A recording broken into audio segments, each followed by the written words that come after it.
सामाजिक सुरक्षा पेंशन योजना के अंतर्गत राजस्थान में न्यूनतम पेंशन 1,000 रुपए कर दी गई है। यानी कि जिसको भी पेंशन मिलती थी, चाहे वो 500 रुपए मिलते हो, चाहे वो 750 रुपए मिलते हो, अब उनको हर महीने 1,000 रुपए पेंशन मिलनी शुरू हो गई है।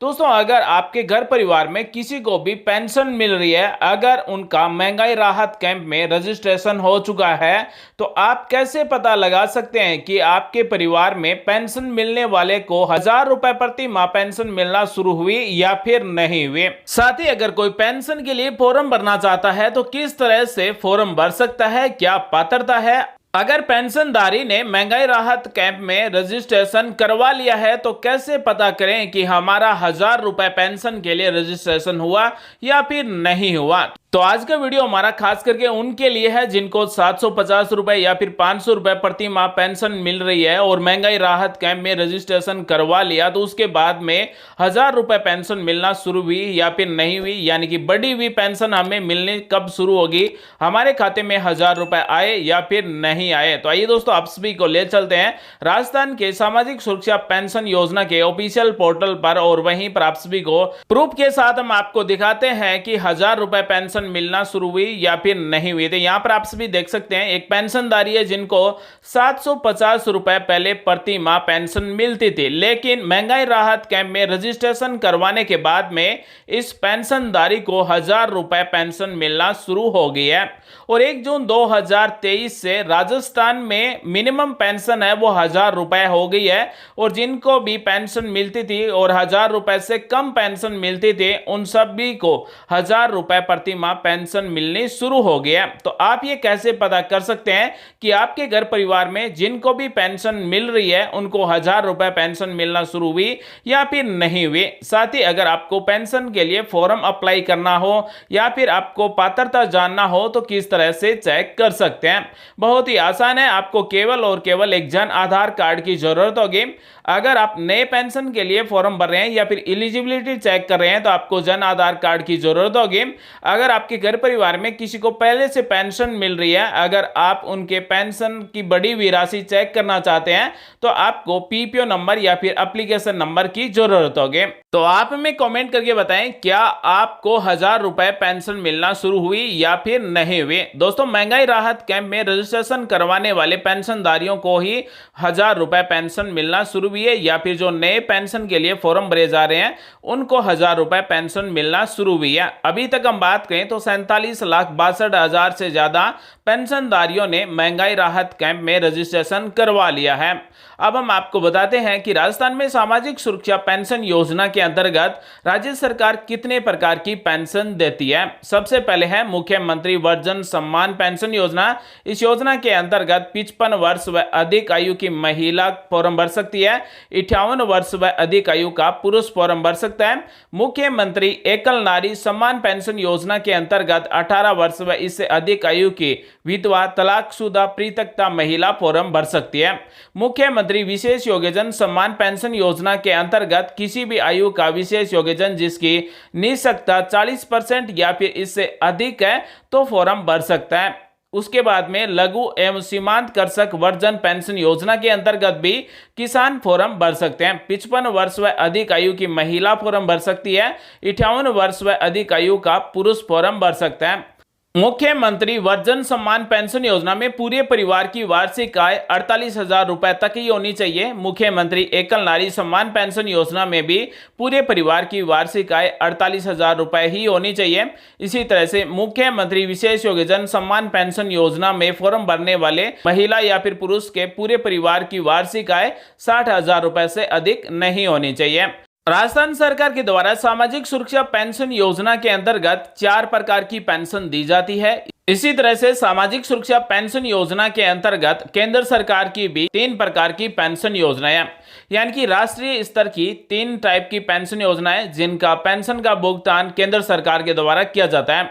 एक नंबर है इंदिरा गांधी राष्ट्रीय वृद्धा अवस्था पेंशन योजना, जिसमें बीपीएल परिवार के 60 वर्ष या इससे अधिक आयु की महिला अथवा पुरुष फॉर्म भर सकते हैं। 2 नंबर है इंदिरा गांधी राष्ट्रीय विधवा पेंशन योजना, इसमें बीपीएल परिवार की 40 वर्ष व इससे अधिक आयु की विधवा महिला फॉर्म भर सकती है। 3 नंबर है इंदिरा गांधी राष्ट्रीय विकलांगता पेंशन योजना। बीपीएल परिवारों के 18 वर्ष व इससे अधिक आयु के 80% या फिर इससे अधिक निःशक्तता वाले निःशक्त व्यक्ति फॉर्म भर सकते हैं। अब हम आपको बता दें कि सामाजिक सुरक्षा पेंशन योजना के लिए फॉर्म कैसे भरा जाता है, यानी कि कितने स्टेप होते हैं।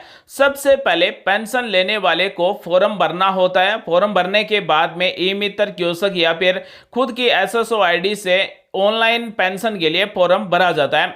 उसके बाद में पेंशन फॉर्म का वेरिफिकेशन तहसीलदार या फिर नायब तहसीलदार या फिर नगर पालिका या फिर नगम निगम के द्वारा वेरिफिकेशन किया जाता है।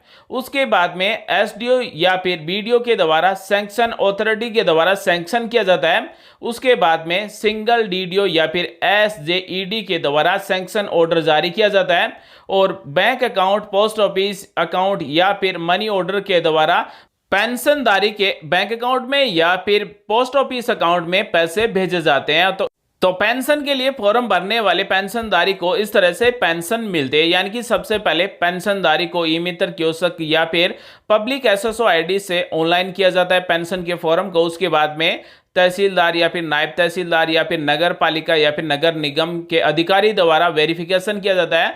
उसके बाद में एसडीओ बीडीओ के द्वारा सैंक्शन किया जाता है और उसके बाद में सैंक्शन ऑर्डर डीडीओ या फिर एसजेईडी के द्वारा जारी किया जाता है और उसके बाद में पेंशन बैंक अकाउंट में या फिर पोस्ट ऑफिस अकाउंट में या फिर मनी ऑर्डर के द्वारा पेंशनर को रुपए दिए जाते हैं। अब हम आपको बता दें कि पेंशन का फॉर्म भरने के बाद में हमारे फॉर्म का स्टेटस हम कैसे चेक कर सकते हैं। सामाजिक सुरक्षा पेंशन योजना के इस ऑफिशियल पोर्टल की लिंक आपको वीडियो के डिस्क्रिप्शन में मिल जाएगी। यहां पर आपको रिपोर्ट्स पर क्लिक कर देना है, पेंशनर ऑनलाइन स्टेटस पर क्लिक करना है। यहां पर हमें जो फॉर्म भरा है पेंशन के लिए वहां पर हमें एप्लीकेशन नंबर मिलेंगे, वो एप्लीकेशन नंबर यहां पर टाइप करना है। ये कैप्चा कोड दिए गए ये टाइप करना है और शो स्टेटस पर क्लिक कर देना है। या फिर अगर आपने महंगाई राहत कैंप में रजिस्ट्रेशन करवा दिया है, रजिस्ट्रेशन हुआ या फिर नहीं हुआ, तो उनका भी स्टेटस हम यहां से चेक कर सकते हैं। जैसे ही हम शो स्टेटस पर क्लिक करेंगे तो जिसका भी हमने महंगाई राहत कैंप में पेंशन लेने वाले का रजिस्ट्रेशन करवाया है या फिर हमने पेंशन के लिए नया फॉर्म भरा है तो उनका स्टेटस इस तरह से आ जाएगा। यहां पर हमें एक लास्ट ऑप्शन मिलता है महंगाई राहत कैंप स्टेटस, यानी कि इस पेंशन लेने वाले का महंगाई राहत कैंप में रजिस्ट्रेशन हुआ या फिर नहीं हुआ। यहां पर आप भी देख सकते हैं आपका महंगाई राहत कैंप में रजिस्ट्रेशन हो गया, जिसका रजिस्ट्रेशन नंबर यहां पर आपको मिल जाएगा।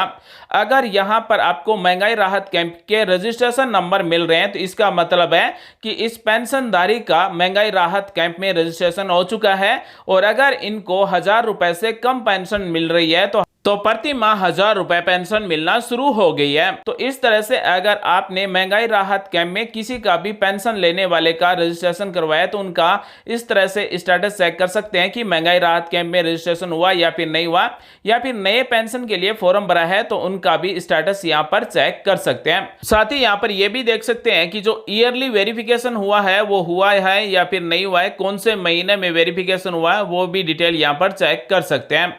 अब हमें यह देखना है कि महंगाई राहत कैंप में रजिस्ट्रेशन हो चुका है लेकिन 1000 रुपए पेंशन मिली या फिर नहीं मिली, हम यहां से चेक कर सकते हैं। यहां पर हमें मिलता है पेंशनर पेमेंट रजिस्टर्ड, इस पर हमें क्लिक कर देना है। जैसे ही दोस्तों हम इस पर क्लिक करेंगे तो इस तरह से हमसे एप्लीकेशन नंबर पूछे जाएंगे। यहाँ पर हमें पीपीओ नंबर टाइप करना है। जैसे हमारे पीपीओ में ऊपरी ऊपर RJA करके नंबर दिए गए हैं, उसके सामने जो नंबर है वो नंबर टाइप करेंगे। उसके बाद में ये कैप्चा कोड दिए गए हैं, ये कैप्चा कोड टाइप करेंगे और शो रिपोर्ट पर क्लिक कर देंगे। तो दोस्तों हम यहाँ पर डिटेल चेक कर सकते हैं कि हमें 1000 रुपए पेंशन मिलना शुरू हुई या फिर नहीं हुई, और पेंशन का फॉर्म भरने के बाद में हमें कितने रुपए अभी तक दिए जा चुके हैं ये भी जानकारी आप यहाँ से चेक कर सकते हैं। तो जैसे ही हम शो रिपोर्ट पर क्लिक करेंगे तो इस तरह से एक वेब पेज ओपन हो जाएगा। यहाँ पर पेंशन लेने वाले की पूरी डिटेल आ जाएगी, यानी कि जिसके भी हमने पीपीओ नंबर टाइप किए हैं उनकी पूरी डिटेल यहाँ पर आ जाएगी। और यहाँ पर आप सभी देख सकते हैं इस पेंशनधारी को हर महीने 750 रुपए पेंशन मिलती थी, लेकिन महंगाई राहत कैंप में रजिस्ट्रेशन करवाने के बाद में 1000 रुपए पेंशन मिलना शुरू हो चुकी है। तो दोस्तों हमें कमेंट करके बताएं क्या आपको प्रति माह 1000 रुपए पेंशन मिलना शुरू हुई या फिर नहीं हुई। यहाँ पर हम ये भी देख सकते हैं कि अभी तक हमें पेंशन के कितने रुपए दिए जा चुके हैं, कौन सी बैंक का अकाउंट है, अकाउंट नंबर लास्ट के क्या है, सब कुछ डिटेल यहाँ पर हमें मिल जाएगी। और किस तारीख को हमें 1000 रुपए पेंशन दी गई है ये भी तारीख हमें मिल जाएगी। अगर हमें ये जानना हो कि हमारे घर परिवार में पेंशन लेने के लिए कौन फॉर्म भर सकता है, कौन पात्र है, तो यहाँ पर हमें ऑप्शन मिलता है check pensioner eligibility bye Jan Aadhaar card. इस पर हमें क्लिक कर देना है। यहाँ पर हमें जन आधार नंबर टाइप करना है, ये कोड टाइप करना है और चेक पर क्लिक कर देना है। जैसे हम चेक पर क्लिक करेंगे तो हमारे जन आधार कार्ड में जुड़े हुए सभी सदस्यों के नाम इस तरह से आ जाएंगे। हम एक एक सदस्य को यहाँ से सेलेक्ट करके चेक कर सकते हैं कि पेंशन के लिए पात्र है या फिर नहीं है। उदाहरण के तौर पर हमने यहाँ पर एक सदस्य को सेलेक्ट किया है जिसकी उम्र 57 वर्ष है और वार्षिक आय 5,000 रुपए, और ये 3 पेंशन योजना के लिए पात्र है। एकल नारी पेंशन योजना, वर्जन पेंशन योजना और कृषक वर्जन पेंशन योजना। तीनों पेंशन योजना में से एक पेंशन योजना में फॉर्म भर सकते हैं। तीनों ही पेंशन योजना में 1,000 रुपए प्रति माह पेंशन दी जाएगी। एलिजिबल में जिस पेंशन योजना में यस दिया गया है उसी पेंशन योजना में हम फॉर्म भर सकते हैं। दोस्तों, आज हमने आपको बताया कि सामाजिक सुरक्षा पेंशन योजना के अंतर्गत मिनिमम 1,000 रुपए पेंशन आपको प्रति माह मिलना शुरू हुई या फिर नहीं हुई, पेंशन लेने वाले का महंगाई राहत कैंप में रजिस्ट्रेशन हुआ या फिर नहीं हुआ, आप जन आधार कार्ड से कैसे पता लगा सकते हैं कि आपके परिवार में पेंशन के लिए कौन पात्र है। उम्मीद है आज की जानकारी आपको अच्छी लगी होगी, कुछ नया सीखने को जरूर मिला होगा। मिलेंगे नेक्स्ट वीडियो में एक नई जानकारी के साथ। आप सभी का दिन शुभ हो। जय हिंद, वंदे मातरम।